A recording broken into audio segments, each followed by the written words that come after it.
My name is Damian Perez, and I'm from Miami, Florida. My family, I'm a first generation. My family is from Venezuela, Caracas, Venezuela. Uh, and I'm a citizen of the world. The interesting thing about Buddhism is that, there is the concept, there's a concept of earthly desires are what you have to let go of to reach enlightenment. So earthly desires are everything, right? So if I see a beautiful woman, right, for me, it's my natural earthly desire is, wow, she's beautiful. That kind of that lust, that animality comes out. And so that's a very natural earthly desire, right? Or, for example, if I see a beautiful car and all of a sudden my impulse is, I want to make money to buy that car, that's an earthly desire. And so for me, that's not something that is erroneous. I don't think that's kind of an erroneous teaching. I think it's very correct. I think it's very natural. The other one is, earthly desires lead to your enlightenment. So because I want to be with this beautiful woman, there's something in my life that makes me do my human revolution. So I start to do this. It's a process called human revolution of how can I become a better person? How can I attain that instead of negating that and saying that's not really what I want and negating. It's how do I access that? And through that access, I'm able to really elevate my life condition, And so it's not about suppressing, but it's really accessing it and then reflecting on it and praying about it, And so really through me, from my perspective, from what I do is really through that prayer, that process of prayer, I'm able to really kind of focus my energy in a certain way that I'm able to reflect. It's such an amazing experience when you reflect. Because while I'm chanting, I chant Nam Myoho Renge Kyo. It's amazing. So I chant Nam Myoho Renge Kyo, right? That's my practice, assiduous practice. And so it's like a verbal meditation, because it's meditation, but it's not internal. It's kind of verbal. It's external. And we chant to a mandala.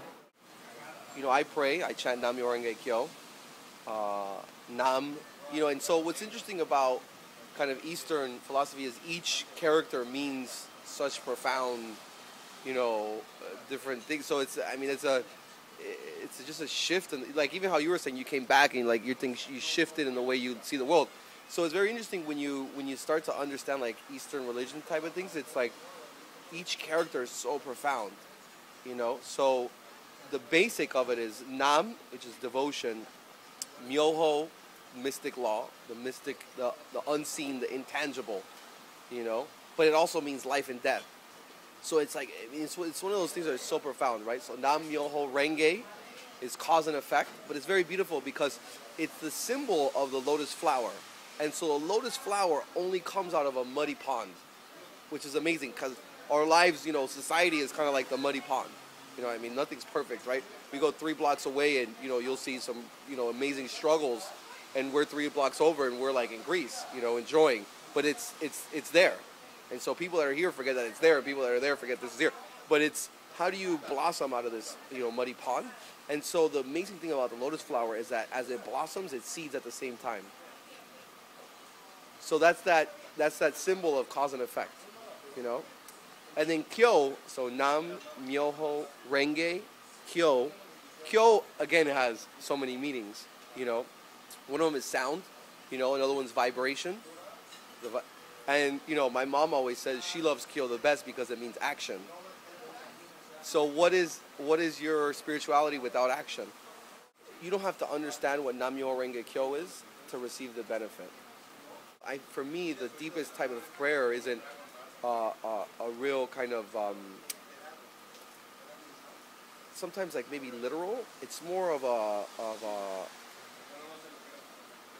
again, from the heart, more of I guess I want to say spiritual experience. And so through this practice, I'm able to really kind of elevate my life, And so I really, from that, it's a very philosophical shift. I think those two shifts are very clear, right?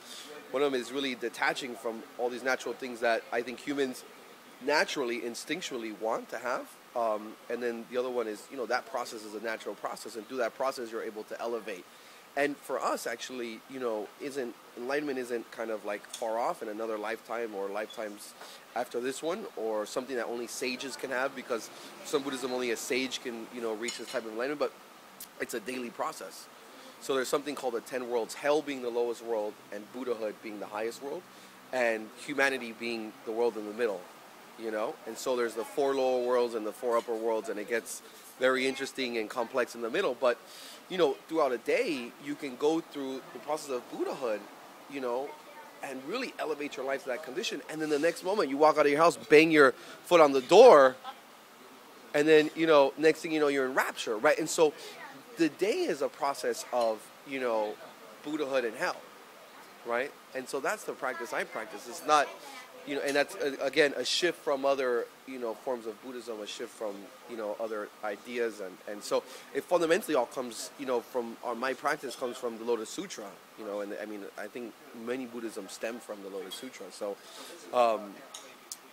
you know, for me, it's a very different, it's a very actually even modern practice, even though it's very kind of ancient. It's still extremely modern, I think, because it adapts with the time. The more we talk about it, the more I'm like, yeah, I like this practice so much, you know.